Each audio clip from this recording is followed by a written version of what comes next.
Hello, hope you're okay. Okay, so this is your advertising PowerPoint where we're going to take you through the codes and conventions of print advertising before we tackle our next topic. So by now, we've made our learning and revision materials for representation theory, and we are now identifying the conventions of different types of advertising. The next part of this is going to be to analyse representation in an unseen text. So as always, complete the engagement question at the start of the lesson if you're at home. Make sure you hand in the work by the end of the lesson. We've been doing this for long enough now that you know how to do this. Please don't come back and tell us that you weren't sure how to do it, because we've done it enough times now. And please don't make us pop you on orange or red for your engagement for the week. We don't want to have to put you in referral. Okay, so for your advertising key terms, only a few, not as many as rep. So we've got brand identity, which are the visual elements of the brand. So that means the colours, the logo, the font, the language that make the brand distinct from its competitors. So in this country, the easiest way to do it is to think about our supermarkets. Sainsbury's is orange, Tesco is blue, Asda is green, and those are our brand identities. And then on top of that, we've got the logos, the font, any language that makes those brands distinct from their competitors. We also have a brand statement. So, for example, Tesco is "Every Little Helps," and that's just a short phrase that goes with that brand that helps the audience anchor their knowledge of that brand to that statement, so they know that that person is selling that product. The product placement is the appearance of the physical product in an advert or a sponsored text, or overt mentions of a physical product or a service in an advert or a sponsored text. So, for example, if the producer wants to command the audience to go and buy something, they have to do something, that will then be shown in the product. We might see somebody doing that thing or talking about doing that thing. The dominant ideology is the main belief system conveyed by the text. This comes a lot under discourse. So the way that something is spoken about indicates what the belief system or what the values of the producer or the owner of that text actually are. And Stuart Hall says that there are three different ways that we can respond to these texts. We have either preferred readings, negotiated, or oppositional readings of any text. The audience is largely expected to take a preferred reading of the advert, but they don't always have to agree. The target audience is the specific age, gender, location, lifestyle, income, and values of the people being targeted by the audience. Another word for that is demographic. And all of these things are ways of categorizing audience. These are all audience categorization models. And then lastly, intertextuality. So intertextuality is huge for advertising and also for media languages. Intertextuality came up on the exam a couple of years ago, and the examiners were shocked that so few students actually knew what they were supposed to be analysing. So intertextuality is where one text refers to another piece of media, or it refers to the outside world. The audience is then expected to understand these references in order to understand the text. So for those of us that perhaps watched Bake Off, we may have watched the opening episode and seen Matt Lucas doing his Boris Johnson impression, doing a coronavirus briefing. So that there was a piece of intertextuality where the audience is expected to understand that we've been given confusing messages by the government over the past 6 months, and that these briefings have become kind of a laughing stock of the country. And again, you might agree with that kind of that assertion about these daily briefings, or you might have faith in our government and oppose that reading. So in terms of types and conventions, a brief overview, we have print. We have advertising for particular products, which may run over a series of platforms. So they might run over print, audiovisual, and online. We have audiovisual adverts, and then we have online adverts. Some of these can cross over. Most products have advertising that goes over more than one of those platforms. So the platform is the way that the information is presented to you. So it's either in print, audiovisual, or online. And then at the top, I've just put a very short list of some of the things that can be advertised to us. So the first thing I would like you to do is just take a minute, pause this, and have a think, write down what other products or services might need advertising other than household items, electrical, tech, or food. Okay, off you go.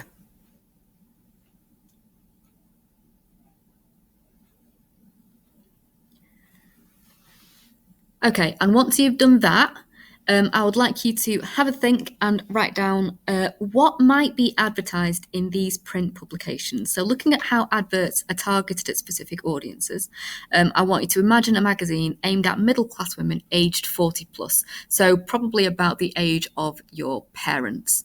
Tell me what kind of adverts might be printed in a magazine aimed at the kind of magazine that your mum reads, or your auntie reads.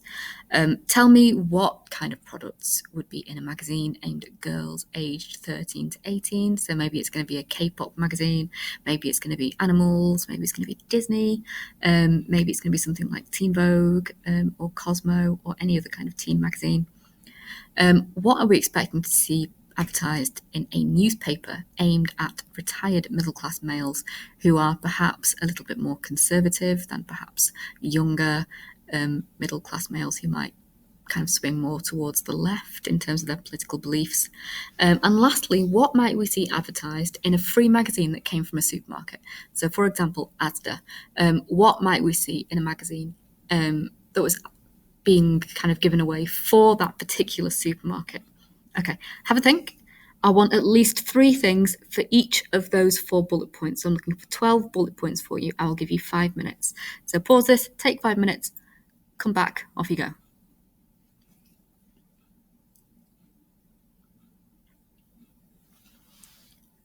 So in terms of the conventions of print advertising, I've just put on the board here a few things that might that come up most often in print advertising. So regardless of what's being advertised, every single print ad will have a brand logo. So whether it's a film or whether it's baby formula, there will be a brand logo.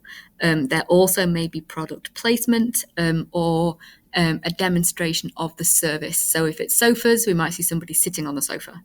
If it's hoovers, we might see somebody cleaning their house with bare feet, and everything's white, and at the end it's a Dyson advert, so they hang it up on the wall. That would be our product placement. We're probably going to be told where to buy the product. So if there's a tie-in with a particular shop, so for example, I'm going to use Dyson again, say John Lewis are doing an offer on Dysons, that would then be stated at the end of the advert. If it was a print advert as well, we might then at the bottom of the advert be told where to go to buy these products. And we might be told if it's a particular type of makeup, say if it's Rihanna's brand Fenty, we might be told to go to Boots or Selfridges because those are the only places we can physically buy that product. Sometimes we see adverts that give an offer or coupons for money off. Quite often in free magazines that go out for supermarkets, we see money off. Boots as well, if you've ever had the Boots magazine, always do money off in the background, in the back pages. So that quite often comes up in print advertising as well as a way of persuading the audience to buy the product because it will save them money. As I was saying, we might see models using the product or the service. So if it's for a holiday, we might see a family on a beach smiling or in a swimming pool. Again, if it's any kind of food, we might see a family sitting around the table eating together and the food is steaming and it's fresh. And then we may have text explaining the qualities of the product or the service. So buy Bird's Eye fish fingers because they're the best ones. You don't want to buy like Morrison's own brand because they're full of razor blades. That kind of text can explain the qualities of the product or the service. I will state that I don't think that other brands of fish fingers have razor blades in them. So those are the conventions of print advertising. Those are the things that we see coming up more often. Are there any other conventions, so any other defining features of print advertising that you think I've missed? Okay, take a minute, write them down, off you go.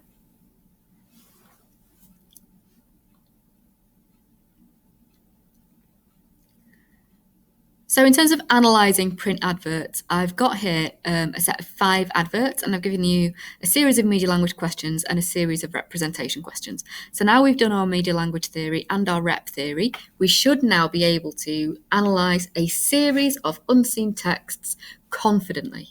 If you would like to revise your theory before we do this next part of the lesson, by all means pause this, get your flashcards out, get your theory booklet out so that you know how to answer these questions, okay? So the first one we're looking at is Protein World. Can you keep up with a Kardashian? And we see here Khloe Kardashian showing off her figure. She's doing something called making triangles, which is where you use your arms and your legs to create kind of angles, which gives your body kind of a more slender shape. And then it says take the Protein World 30-day challenge, proteinworld.com. So we have where we can go to take the challenge. We have the product placed at the bottom with a disclaimer down at the bottom here. So some what we call copy, just informing us about the advert. So 5 very simple questions here. What product is being advertised? Who is being addressed? So who is the target audience for this advert? We see Khloe Kardashian here, so who do we think this advert is being aimed at? Who is speaking, first of all? Is it Khloe speaking or is it Protein World speaking? Is there evidence of any command language? So just in the first one, I will say yes, there is evidence of command language. We have here, take the Protein World challenge. So that is a statement. That is a command for the audience. We do have a rhetorical question as well. Can you keep up with the Kardashian? And the audience is expected to answer that question. If we have a preferred reading, we will answer, yes, I'm going to take the Protein World 30-day challenge. Otherwise, it's going to be, no, thank you. I oppose this message. And then where might we see this advert? So would we see it in a magazine? Might we see it in something that was being advertised, that was advertising kind of swimwear, or something that was aimed perhaps at younger women who follow Khloe Kardashian on social media? And in terms of representation, you need to go back to your rep theory PowerPoint if you haven't got this down yet, or open your notebook or get your theory booklets out and answer these questions. So what would David Gauntlet say about this advert? Does it offer singular or pluralistic versions of identity? What would Stuart Hall say about how stereotypes are encoded? So are we encoding stereotypes of gender in this image? And if so, how? What would Lisbeth Van Zunen say about how gender is represented? So do we have evidence of women being objectified in this advert? And then finally, what would Judith Butler say about how gender is being performed? So with gender performativity, remember we need to say that gender is a series of rituals, a series of acts. So here we have the obvious makeup, the shoulder bones poking out, the leg warmers, the glossy legs, the long blonde hair, the earrings, the makeup, the parted lips, the chest, and the legs being pushed out. Interestingly, the word Kardashian is anchored over her stomach, so we're expected to believe that she has a perfectly flat tummy. So what would Butler say about how gender is being performed here? I would like you to do this first advert for me. Take about 10 minutes to do it. So you need to answer all of the media language questions and then all of the representation questions. If you're at home, you are to do it then for also the Nike advert here. So one more thing for men to rule. So same questions for each text, same media language questions, same rep questions. You can print this PowerPoint out and write on the PowerPoint and then just send me photos of what you've done. That's absolutely fine. Then we've got a film poster for Sinister. Same questions again, what is being advertised, etc. Same representation questions. So what would Gauntlet say about this advert offering identity? We've got a lot of enigma codes here, so that one's quite tricky, so have a good think about that. What would Stuart Hall say about how stereotypes are encoded? Are they being conformed to, or are they being subverted? And then we carry on with Van Zunen and Butler. And what would Bart say about semiotic codes there as well? So just a little bit of a change. And then we have pop chips as well. So love without the handles, and then Katy Perry pretending that she's in the gym, lifting her bags of pop chips. So what product is being advertised, etc. So those are our media language questions there. And then these are our representation questions. Okay, so you've got 1, 2, 3, 4 adverts there for you to analyse. You then just need to recap your advertising terms and your definitions. Like I was saying, pause it, make flashcards, do whatever you need to do to get this theory into your head. And when you come back in, you will have a Kahoot just to test how well you've got this theory down. Okay, thanks.